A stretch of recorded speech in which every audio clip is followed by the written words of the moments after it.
Right, so I just got a new set of studs from ARP. These are directly from ARP. Shout out to Jared. Thank you so much for being cool on the phone, helping me out and hooking me up with this beautiful piece. This is the ARP stud. There's no keyway cut into it.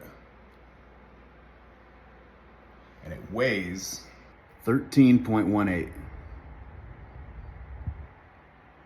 Now if we compare that to the S&S stud, the S&S stud has a hex keyway cut into it. And you can see the top there where it ripped the threads out where the nut was on. And it weighs 12.19. So of course you're gonna lose some weight because of the keyway that's cut into it. But let's talk about hardened bolts for a second. Depending on the type of material it is, there is a process called the coefficient of linear expansion. And the coefficient of linear expansion is when metal heats and cools, it expands and contracts. If you zoomed in on metal with a microscope, you'd see that it's made out of molecules. Everything's made out of molecules. So when you heat something, imagine my fingers are the molecules. When you heat something, the molecules expand. That way you're able to bend it.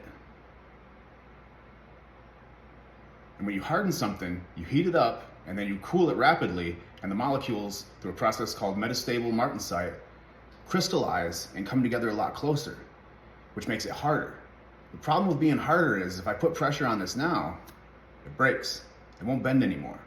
So when I'm thinking about how this stud failed from S&S, one of the things I gotta notice is that this nut, I don't know how well you can see it, it has ARP stamped on the shoulder of it. The stud from S&S does not look like an ARP stud. So I don't know if S&S pulled a fast one on us and showed us ARP nuts thinking we were getting an ARP product, but we end up with an inferior stud or not. But I've heard a lot of things about push rods from S&S. A lot of the different types of performance products coming out of S&S have been failing, getting a lot of comments about it, a lot of people going through a lot of shit over it. And I've even heard of guys with the stock Harley rocker bolts coming out. We'll talk about that when I get down to the engine. Pushing open 2 valves is more taxing on a push rod than just pushing open 1 valve. And then when we put beefier valve springs on there, now you're pushing 2 big fat valve springs with just 1 push rod. It puts a lot of work on this 1 bolt on the push rod side of the rocker shaft. So these are the type of things that we go through and we figure out as they start developing different things. This goes for any company. I'm sure this happens with all kinds of different types of engines, cars, motorcycles, whatever.